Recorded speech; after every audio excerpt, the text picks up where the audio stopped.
আসসালামু আলাইকুম, সবাই কেমন আছেন? আশা করি ভালো আছেন। তো আমাদের অনেক একটা কাঙ্ক্ষিত একটা দিনের অপেক্ষায় ছিলাম সবাই আমরা, সেটা করতে পারিনি। অক্টোবরের 22 তারিখ করার কথা ছিল। তো আমার নাতিনটা অসুস্থ ছিল, সেটা তো আপনারা জানেন এবং আমার পেজে দেখছেন। তো আমরা তার পরের মাসের 15 তারিখে, অর্থাৎ নভেম্বরের 15 তারিখে আমরা সেই অনুষ্ঠানটারই আয়োজন করতেছি আপনাদের মাঝে শেয়ার করার জন্য। আমি এখানে তুলে ধরলাম।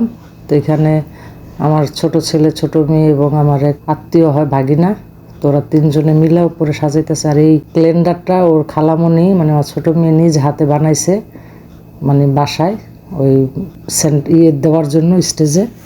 তো কেমন হয়েছে একটু সবাই কমেন্টে জানাবেন। আর্টিস্টটা, ওর তো একটা আর্ট পেজ আছে, রঙিল আর্ট, সবাই ওইখানে গিয়ে দেখবেন। আর এই তো বাবুর্চিরা রান্না বান্না শুরু করে দিছে। এখানে আমার বড় ছেলে বা ওর বাবা অনেক পরিশ্রম করছে ওই দিন, সবারই পরিশ্রম হয়েছে। নিচে থেকে রান্না বান্না করে উপরে উঠানো হয়েছে 4তলায় 5তলায়, তো এই জন্য একটু কষ্ট বেশি হয়ে গেছে। তবে আলহামদুলিল্লাহ অনুষ্ঠানটা মোটামুটি অনেক ভালো হয়েছে, সুন্দর হয়েছে। আমার যেই মেহমানগুলো আসছিল তাদের সবাইকে অসংখ্য অসংখ্য ধন্যবাদ। সবাই আমার এই আনন্দ মুহূর্তটা ভাগাভাগি করে নেওয়ার জন্য, বিশেষ করে আমার ছেলের হবু শ্বশুরবাড়ি, তারা না আসলে তো আমার আনন্দ মাটি হয়ে যেত। তারপরে কিছু কিছু মানুষের নাম না নিলে ভালো লাগে না, ভালো মানে অনুষ্ঠানটা সুন্দর হয় না।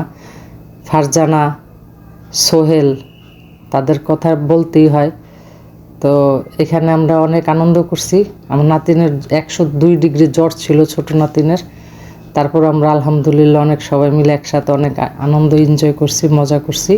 সবাই আমার নাতিনের জন্য দোয়া করবেন এবং সামনের ভবিষ্যৎ যাতে ওদের ভালো যায়, সুস্থ যায়, এই কামনাই করতেছি।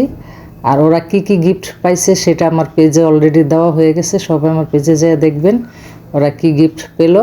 তবে এই ঘোড়াটা ওই দিনই সাথে সাথে বাইর কইরা ওদেরকে বসাইছি, এই জন্য ওরা অনেক খুশি। এবং এই ঘোড়াটা নিয়েও একটা কাহিনী আরেকদিন বলবো, সেটা কি হয়েছে। আজকের মতো বিদায়, আল্লাহ হাফেজ।